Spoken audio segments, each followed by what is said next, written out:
Olá pessoal, tudo bem? Como vai? Mais uma semana começando. Essa semana a gente começa a falar da porção de Kitetse.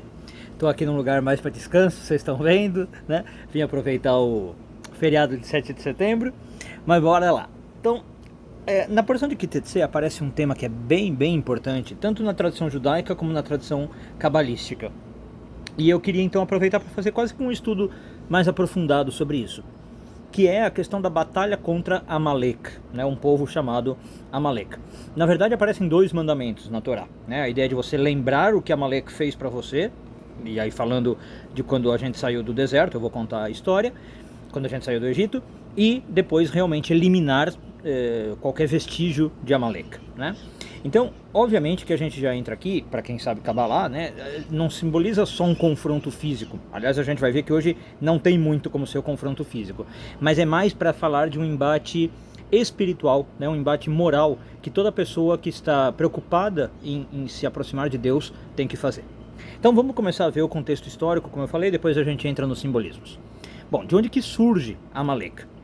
Você tem o seguinte, vamos para a história de Jacó e Esaú, né? Então aqueles dois irmãos que eram importantes para a definição da primogenitura, para quem que vai ser a descendência de Isaac, né? E eles brigam, todo mundo conhece essa história. Esaú vende a primogenitura por Jacó, o Jacó recebe uma bênção especial, usando ali de um engodo, né? Engana o pai, tá? Enfim. E o Esaú, ele fica então relegado, digamos, a segundo plano, ele perde essa primogenitura e tal. Só que ele recebe também algumas bênçãos de Isaac, né? E ele tem, num momento ali, depois que ele recebe as bênçãos, depois que ele já brigou com Jacó, ele ganha alguns filhos, né? Ele tem alguns filhos. E um desses filhos se chama Elifaz, tá? Bom, Elifaz casa com uma mulher, na verdade, desculpa, ele não casa oficialmente, é o que se chamava antigamente a concubina, né? Ele pega uma mulher, mas não é exatamente um casamento, e essa concubina chama Timná. Então, um dos filhos do Esaú, de novo, chamado Elifaz, casa com a Timná, como concubinato, e eles têm um filho chamado Amalek. É aí que nasce um indivíduo Amalek, tá? Não ainda o povo. O Amalek, como neto, então, do Esaú, né, cresce na família do Esaú, e segundo a tradição judaica, segundo os comentaristas, ele vai adquirir muito do ódio patológico que o Esaú tinha contra o Jacó, né, por causa de todos os eventos passados. Então é como se ele fosse, ele cresceu num ambiente onde ele foi aprendendo sobre isso, né? E aí os descendentes do Amalek, como acontece muitas vezes na Bíblia, né, um homem chamado X faz uma geração chamada X, um povo chamado X. Então os descendentes do Amalek é que vão se tornar a nação de Amalek, tá? Alguns anos depois. E eles vão viver no sul da terra de Israel, onde hoje é o deserto do Negev, para quem conhece, região ali, Beersheba, Eilat, né? Eles moravam ali no sul de Israel. Bom, então a primeira menção do povo de Amalek, não do indivíduo, do povo de Amalek, aparece na porção, eu não lembro, desculpe, a porção, mas eu sei que é no livro de Êxodo, né? E a primeira batalha que acontece logo depois que o povo de Israel sai do Egito. Então, ela acontece o seguinte, mais ou menos nesses termos. O povo de Israel está numa região chamada Refidim, tá? E os amalequitas atacam o povo de Israel de maneira assim meio surpresa, meio covarde também, né? Porque a gente sabe que o povo de Israel tinha acabado de sair do Egito, não era uma nação, né? Era um bando de escravos, né? Extremamente amedrontados, extremamente assustados, não tinham capacidade de guerra, nada disso, né? E os amalequitas aproveitam tudo isso para ganhar. Bom, nessa batalha acontece algo muito interessante, já que a gente está contando a história, né? Que é o seguinte, os israelitas então vão enfrentar os amalequitas e quem que vai liderar a batalha? Josué, que depois vai ser o próximo líder de Israel. Por enquanto era Moisés, mas Josué era um líder de guerra, não militar. E aí Moisés, ele sobe uma montanha junto com dois homens importantes, Arão, seu irmão, e Hur, né? E a Bíblia conta que Moisés faz uma oração para Deus e ele fica com a mão levantada. Enquanto ele está com as mãos levantadas, o exército de Israel ganha. Quando Moisés baixava as mãos, o exército de Israel perdia e Amaleque que dava a melhor. Então uma hora o Moisés, claro, fica cansado, né, de ficar com as mãos levantadas, e o Arão e o Hur é que ajudam a segurar a mão dele nas alturas, né, para o povo de Israel ganhar. Bom, e aí depois ali de algum conflito, Israel ganha, perde, Moisés levanta a mão, baixa a mão, a batalha é finalmente vencida, né? De fato, quando Moisés consegue manter a mão por mais tempo. E aí depois dessa batalha é que aparece um dos mandamentos que eu falei. Deus aparece para Moisés e fala o seguinte: olha, primeira coisa, a partir de hoje você vai registrar nesse livro que você está escrevendo, que é a Torá, a história desse ataque traiçoeiro de Amaleque, para toda a posteridade saber disso, né? E mais, você vai falar para o seu sucessor, Josué, né, que ele vai também ter que lembrar do ataque. Ou seja, a ideia é, você vai ter que lembrar disso para sempre. Não é uma coisa para vocês, israelitas da primeira geração, lembrarem, né? Todos vocês vão ter que lembrar desse ataque. E aí Deus promete varrer totalmente a lembrança de Amaleque da face da terra, né? Pede a necessidade que eu falei de fazer uma guerra eterna com Amaleque em todas as gerações onde existir Amaleque. E aí Deus fala mais ou menos assim, num termo bem forte até, que o seu nome, o nome de Deus, né, e o trono de Deus não ficam completos até que Amaleque possa ser destruído. Então, quando a gente chega nesta paraxá agora, de Kitetse, na porção já de Deuteronômio, né, 40 anos depois daqueles israelitas saindo do Egito, os israelitas são lembrados. Olha, lembra que 40 anos atrás aconteceu assim, assim, assado, com Amaleque, né? E quando vocês entrarem na Terra Prometida, porque agora eles estão na véspera de fazer isso, o Amaleque continua existindo, né? Vocês têm que destruir completamente Amaleque. Então, Moisés traz essa lembrança. E, em especial, o texto fala como Amaleque é isso que a gente falou, é perverso, insidioso, né? Te pega assim pelas costas quase, quando te ataca, quando você está cansado, despreparado, né? Como ele tem ali até uns traços de covardia, tudo bem? Bom, então vamos ver também o que acontece daí em diante. No 40º ano ainda da viagem dos israelitas pelo deserto, já ali chegando de novo na terra de Israel, a gente sabe que os 3 grandes líderes de Israel morrem, Arão, Moisés e Miriam, né? Bom, quando Arão morre, eles perdem, o povo de Israel, um dos presentes que eles tinham, que se chamam as nuvens de glória. Nuvens que acompanhavam, né, o acampamento e protegiam o acampamento de várias coisas. Desde o calor do sol, que era muito intenso, tá, até a própria questão de inimigos. Protegia a localização dos israelitas, né? Bom, quando essas nuvens desaparecem, eles agora, essas nuvens existiam por causa do mérito de Arão, eles agora se veem expostos e vulneráveis. E aí aparece um rei na história, que é um rei cananita, né, de uma região ali chamada de Arad. O rei de Arad, ele lança um ataque selvagem contra os israelitas. É um dos últimos ataques que acontece. Só que os sábios, os comentaristas do Talmud e do Midrash, explicam que, na verdade, o rei de Arad, com seu exército, não eram cananitas. Eles eram amalequitas, que eles só se disfarçaram de cananitas para poder entrar na batalha. Por que eles fizeram isso? Porque eles queriam confundir os israelitas, né, sobre a identidade dos atacantes. Era uma estratégia de guerra. Então, o que eles pensaram? Os israelitas vão achar que estão sendo atacados pelos cananitas, vão pedir para Deus, Deus, por favor, me salva dos cananitas, e não vai dar certo, porque eles estão pedindo a bênção errada, né, a proteção errada. Eles teriam que pedir proteção dos amalequitas. Né? Então é como se assim, eles vão se focar num objetivo espiritual pedindo proteção dos cananitas, e enquanto isso os amalequitas ficariam livres para fazer o que quisessem. Só que o plano dá errado, tá? Apesar disso, o povo de Israel ganha, é vitorioso, e continua a jornada até entrar na terra de Israel, que a gente sabe que vai acontecer no livro de Josué, tá? Bom, quando a gente já está na terra de Israel, vamos continuar aí um pouco com a história ainda no literal, depois a gente vai para o simbólico, tem um evento muito importante quando o povo de Israel ganha o seu primeiro rei, que é Saul, né? Então, quando o povo de Israel vira uma monarquia. Antes disso, eles eram regidos só por juízes, né? Era uma coisa mais tribal e você tinha o juiz. Tem um cachorrinho latindo aqui, desculpa, espero que não atrapalhe muito a gravação. Então, quando o povo de Israel ganha o seu primeiro rei, que é Saul, o Samuel lembra para ele, Samuel era o profeta que aconselhava o rei Saul, né? Todo rei tinha um profeta que o acompanhava. O profeta Samuel fala para ele, olha, agora que você está virando rei, lembra que uma das coisas mais importantes que tem para fazer como rei de Israel, varrer Amaleque do mapa, né? Destruir o povo de Amaleque. E realmente tem uma batalha que acontece entre Saul e Amaleque. E Saul ganha. Só que o Saul comete um grande erro, né, que os nossos comentaristas explicam. Ele poupa o mais seleto dos rebanhos do Amaleque, né? Ele deixa ali alguns dos animais, sendo que quando na Bíblia aparece para você varrer um povo, é varrer tudo. Você tem que matar homens, crianças, mulheres, animais, até os utensílios você não podia usar, porque eles ficavam com a energia daquele povo. E o Saul deixa alguns rebanhos e preserva né, o erro, o rei amalequita, que se chamava Agag. Ele simplesmente não mata o rei.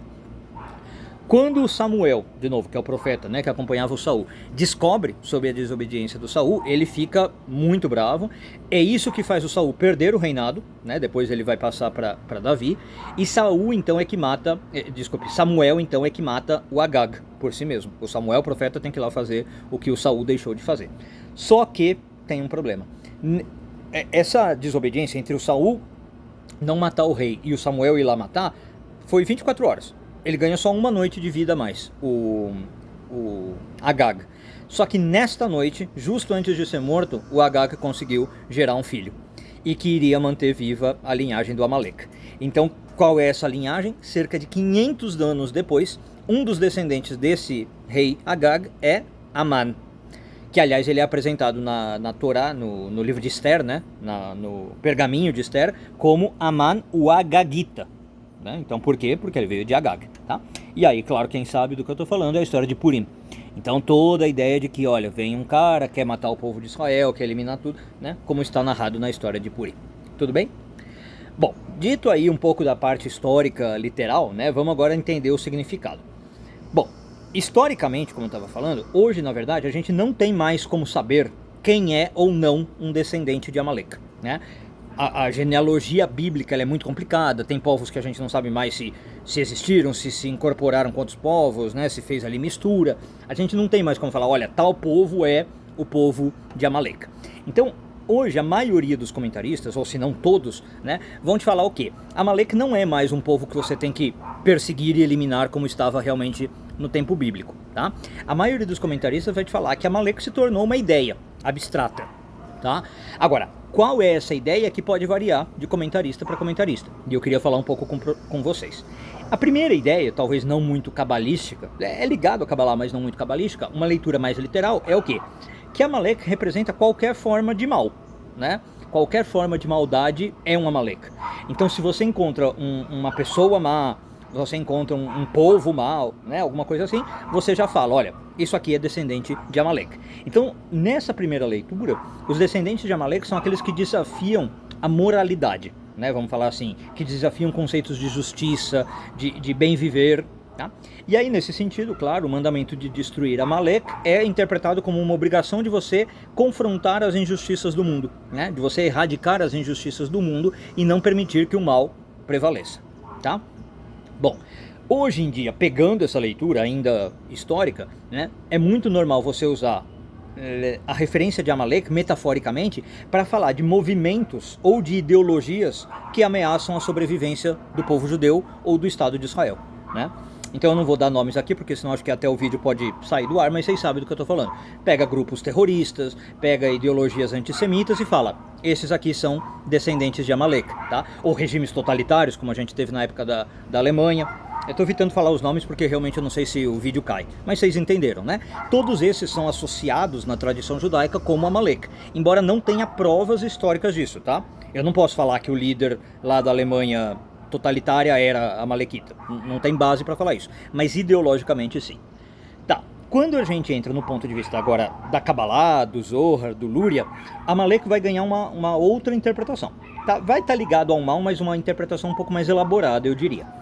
Bom, o Zohar, ele começa falando que a raiz espiritual de Amaleque, aquele primeiro Amaleque que eu falei, neto de Esaú, nossa, os cachorros estão demais hoje aqui, espero que não esteja atrapalhando o som aí.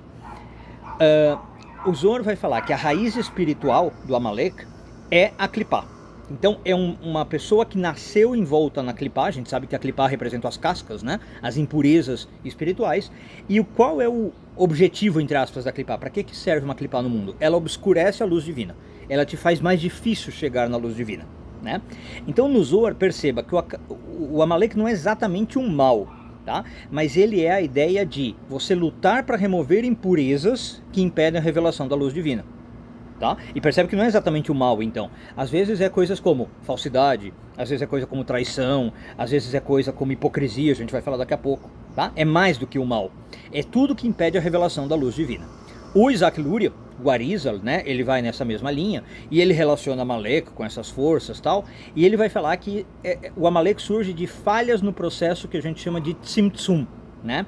Tzimtzum, muito resumidamente, é um processo de que Deus se contrai para permitir o mundo existir, né? E como você tem ali falhas inerentes a esse processo, quase que efeitos colaterais do processo, surge Amalek. E o Luria então vai falar, dentro do contexto de Kabbalah luriânica, que destruir Amalek é um ato de restauração da ordem divina. Você faz o mundo voltar ao modo como ele era, né? O que a gente poderia chamar de uma harmonia cósmica. E o Luria vai chamar de Tikkun, né? Faz parte da nossa correção, da nossa retificação. Tudo bem? Bom, então basicamente o que a gente entende na Kabbalah, que é Amalek? Que Amalek são as forças que se opõem à vontade divina e que lutam contra a santidade, como eu falei, que em vez de querer promover santidade no mundo, né, permitir que a gente evolua, que a gente se conecte mais com Deus, está indo na direção oposta disso. Então a ordem de destruir Amalek nesse sentido, como eu falei, ela não é física, né? Aliás, eu nem sei se hoje dá para ser física, como eu disse, ela é espiritual, né? É o erradicar essa influência. Agora, vem a Kabbalah e diz uma coisa muito interessante para entender um pouco mais qual é essa energia de Amalek. E a Kabbalah usa a gemátria, o valor numerológico, né? Sempre que duas palavras têm o mesmo valor, a gente relaciona elas na Kabbalah. E a Kabbalah lembra para nós que a palavra Amalek tem o mesmo valor da palavra Safek, que é dúvida, né? Bom, e aí o que representa essa dúvida? A ideia é o seguinte, cada vez que a gente tem, ou vamos falar de outro modo, um pouco mais impessoal, existe no mundo uma energia que é instigadora de dúvidas, né? É uma energia que faz você duvidar das coisas, em especial de dúvidas espirituais, faz você questionar, né, a existência do bem, a existência de Deus, a existência da santidade. Então é uma energia que existe no mundo que propaga a incerteza, mina a sua fé, né, abala a sua fé e a dedicação a Deus, como eu falei. Esse tipo de energia é o Amalek para Kabbalah. É aquele pensamento, quase que a gente pode chamar assim, aquele pensamento intrusivo, né? Que você está tentando fazer tudo certo, conhecer as verdades para ser uma pessoa melhor e tal, e tem algum pensamentinho ali que fica te incomodando. Isso é o Amalek. E aí a Kabbalah explica para nós, não é exatamente fácil de entender, mas é o seguinte. A Kabbalah fala que existem dúvidas que elas são racionais, ok? No sentido de, tem dúvidas que porque você está estudando alguma coisa, é normal você ter dúvidas, né? Então a gente não está aqui demonizando as dúvidas, é normal você ter dúvida, você quer aprender, você vai atrás da informação e você resolve aquela dúvida. As dúvidas de Amalek não são deste tipo. As dúvidas de Amalek, vai dizer a Kabbalah, elas estão acima da razão, no sentido de que elas não sucumbem à razão. É a ideia de o seguinte, a maior parte das dúvidas você pode combater com argumentos racionais, né? Você vem e me pergunta, eu vou te explico, a gente conversa e a gente debate e a gente resolve a dúvida. A dúvida de Amalek não. A dúvida de Amalek, ela não aceita razão, ela não aceita raciocínio, percebe? Eu posso te dar as provas que for, os argumentos que for, você ainda vai continuar com dúvida ou acreditando no que você quer. Percebe? Essa é a ideia da dúvida de Amalek. Então por isso que ela é uma dúvida insidiosa e por isso que ela é uma dúvida acima da razão. É uma dúvida que zomba da razão. Ela fala assim, isso aí que você está falando não tem lógica nenhuma, para de falar besteira. E não importa, por mais que você mostre por A mais B, né, Amalek é isso. Então é uma energia de semear dúvida, de confusão e como eu falei, principalmente no ambiente espiritual, mas em tudo. Tá? Quando você, por exemplo, começa a ter essas dúvidas irracionais ou acima da razão sobre você mesmo, também é Amalek. Uma pessoa que, por exemplo, se olha muito negativamente, só consegue ver o seu lado negativo, aí você vai para ela e fala, não, mas olha, você tem aqui os seus lados bons, A, B, C, tal, e a pessoa não acredita. Tudo isso é Amalek, tudo bem? Espero que esteja ficando claro para entender. Então, essas dúvidas irracionais que são Amalek, a Kabbalah vai dizer que a única resposta para você lidar com isso é ignorar. Como você não consegue falar com Amalek, você não consegue ter um diálogo, né? Você tem que agir de uma maneira suprarracional também. Na verdade, a Kabbalah fala o seguinte, quando você tem que responder a Amalek, você tem que fazer o seguinte, seguir o seu caminho, independente de razões e argumentos, não ficar justificando, porque as justificativas não vão adiantar, né? E quando você faz segue esse caminho de maneira suprarracional, você se conecta com Deus, vai dizer a Kabbalah, né? Que na verdade já está oculto na essência das nossas almas e você consegue manifestar o divino. E é essa conexão acima da lógica, né? Ou acima de razão, de sentimentos, que os outros não conseguem atacar, que Amalek não consegue atacar. Então você consegue fazer uma conexão espiritual que ninguém acessa, que ninguém atinge. Então a ideia é o seguinte, olha, estão falando mal, estão criticando, estão tentando te matar, ignora. Ignora, porque não tem como você se relacionar, e segue o teu caminho confiante de que você está fazendo certo. De novo, é confiante, não sabendo que você está fazendo certo. Não estamos falando de uma coisa racional, certo? É ouça o seu coração, basicamente. E aí você vai ganhar uma proteção, tudo bem? Bom, por isso que a Kabbalah vai falar, pra gente encerrando aí o vídeo, né, que a batalha contra Amalek é uma luta contínua, como eu falei, né, é uma luta eterna. Então, quando Moisés aparece, conta a história, fala para Josué e fala que é para todos, não é um povo lá atrás, né, que estava afligindo o povo de Israel. Não, todos nós estamos lutando com isso o tempo inteiro e vamos continuar lutando enquanto formos seres humanos, né? É a luta constante com essas forças que se opõem à santidade, né? Se você quiser, num sentido menos cabalístico, as forças do mal mesmo, tá? Então, em termos espirituais, essa batalha é travada não externamente. Raras vezes eu diria que é externamente, tá? Quase que sempre ela é interna. São batalhas que a gente tem que travar no nosso coração e na nossa mente. Um bom dia a todos, uma excelente semana, Shavua Tov e tudo de bom.